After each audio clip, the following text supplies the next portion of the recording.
Hello, everyone. You would have come across some of these wonderful quotes at one point or another in your life, such as, "There is no Wi Fi in this forest, but I promise you'll find a better connection." Offline is the new luxury. Funny how we volunteer for some prisons blindly. In the end, it's no posting, no liking, just living. Life is what's happening to you when you're not looking at your smartphone. In this video, I'll cover everything that you need to know about a digital detox. We'll start with, what is a digital detox? What are some signs that you or your close ones need a digital detox? Why do it in the first place? How to do a digital detox? The 4 different types of detox. I'll share the type of detox that I follow on a daily basis and tips for a successful tech detox. So let's get on with it. So what is digital detox? It refers to a period of time when you refrain from using your digital devices, such as your phone, laptop, tablet, TV, social media sites. Now, do you need to completely give up your tech devices for a period of time? No, that's not how it works.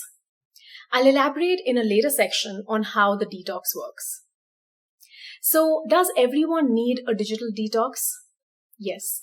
In today's times, even if you're not addicted to an app or a device, you do need to disconnect from devices in order to connect with your inner self. Everyone needs to unplug and just unwind.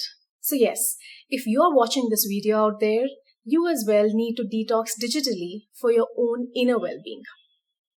However, there are some people who need a digital detox more than others. I'll ask you 7 questions, and if you answer yes to any one or more of those questions, then you need to gift yourself and those who you care about a digital detox challenge. So here we go. Do you feel anxious or stressed out if you can't find your phone? Do you feel compelled to check your phone every few minutes? Do you feel depressed, anxious, angry, or a feeling of lack after spending time on social media? Are you preoccupied with the like, comment, or reshare counts on your social media posts? Are you afraid or at unease that you'll miss something out if you don't keep checking yourself? Do you often find yourself staying up late or getting up early in the morning to play games on your phone? Do you have trouble concentrating on one thing without having to check your phone every now and then? If you have answered yes to one or more of these questions, don't worry, just watch on, you'll be fine. So why do a digital detox? There are several reasons, but in the interest of time, I'll highlight the top 3. I think the number 1 reason is social comparison. If you spend time on social media, you probably would have found at some point or the other comparing your own life to your friends, relatives, celebs, or even total strangers. You might have found yourself thinking that everyone else seems to be having a more fuller, richer, happy, a more exciting life, just based on the tiny curated glimpse that you see on their Instagram or Facebook posts. As the saying goes, comparison can really be the thief of joy. Detoxing from your social connections can be a very, very good way to focus on what's important in your own life without comparing yourself to others out there. Be very select on the content that you're consuming on social media today. In fact, several studies have shown how the heavy use of social media is associated with an increased risk of mental health amongst adults and even children, because there is a lot of waste and negative content out there that's being consumed today, if you think about it.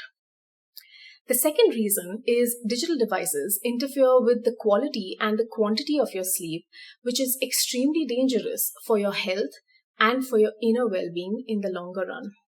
And lastly, constant connectivity can blur the boundaries between your home life and your work life. Doing a digital detox may help you establish a more healthier, less stressful work-life balance.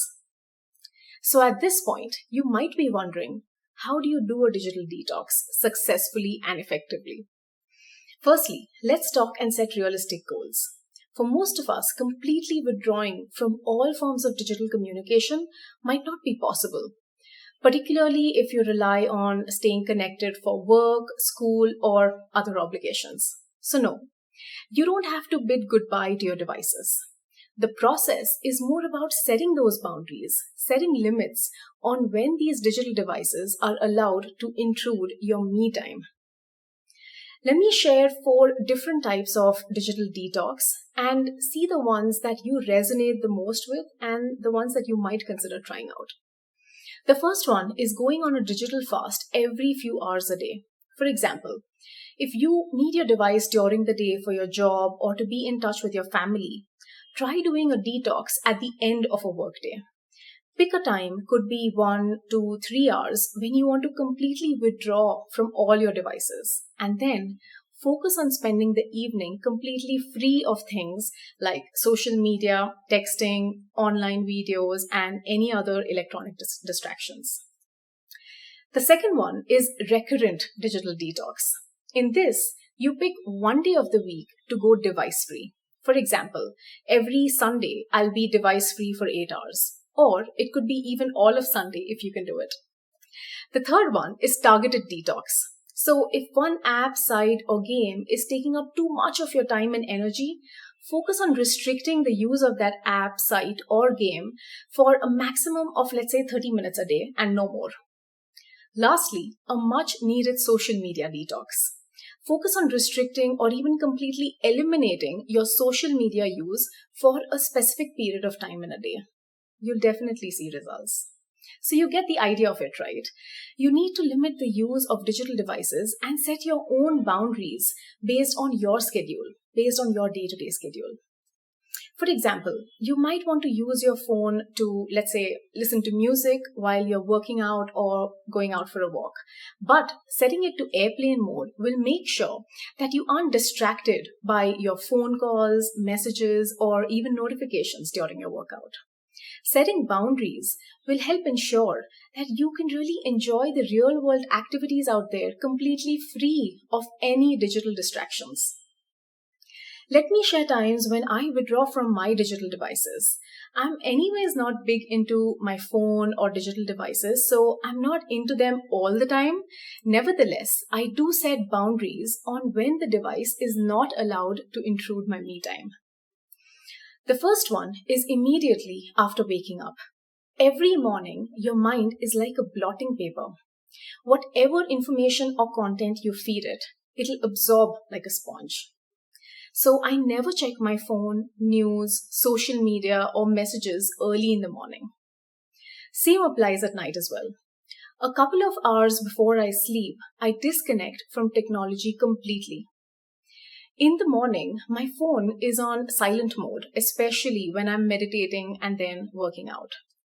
The days when I go for a walk, I do listen to very positive sattvic content or even music from my phone, but I definitely don't check my messages or answer calls when I'm on a walk.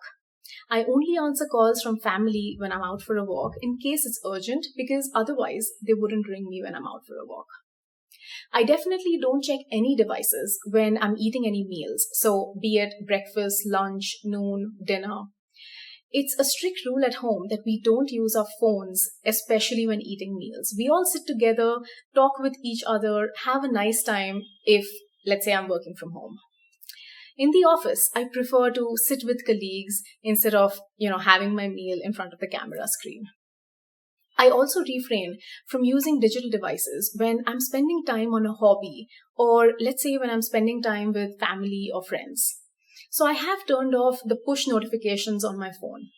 Many social media apps, including Facebook, Instagram, Twitter, Pinterest, LinkedIn, any news websites, they constantly send alerts every single time you get a message, mention, or a new post. So I have a set schedule even to shoot my YouTube videos as well. I do try to shoot a couple of them every Saturday, and then Sunday, as much as possible, I try to be phone free.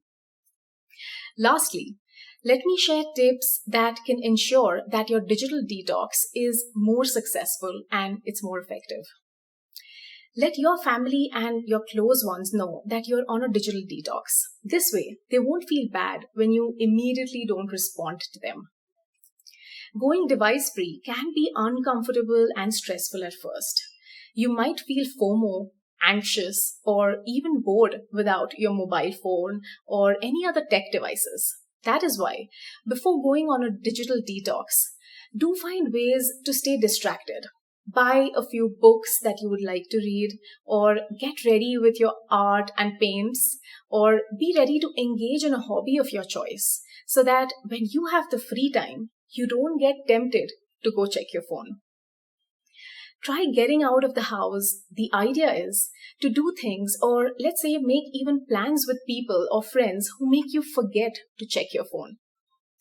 Go to dinner with friends or even go for a walk when you're tempted to use your device. Keep a journal to track time of the progress and write down your thoughts about the experience. Start with small, realistic goals, and when you start experiencing the magic that this creates, you will automatically increase your digital detox day on day. I'll leave you with one hard-hitting fact. Research has proven that limiting your social media use to approximately 30 minutes per day can significantly improve your well-being and decrease the feeling of loneliness and depression. This is true for children as well as for adults. With that, I hope that you will plan and soon start your digital detox journey. Do share your digital detox experience about yourself and your close ones in the comment section below. I would love to know how it goes for each one of you there. So each one of you watching this video would know someone who needs a digital detox. Do share this video with them as well as your friends and family. You never know who it might benefit. If you connect with me or resonate with my content, don't forget to like and subscribe to my channel and hit the notification bell icon. Until next time.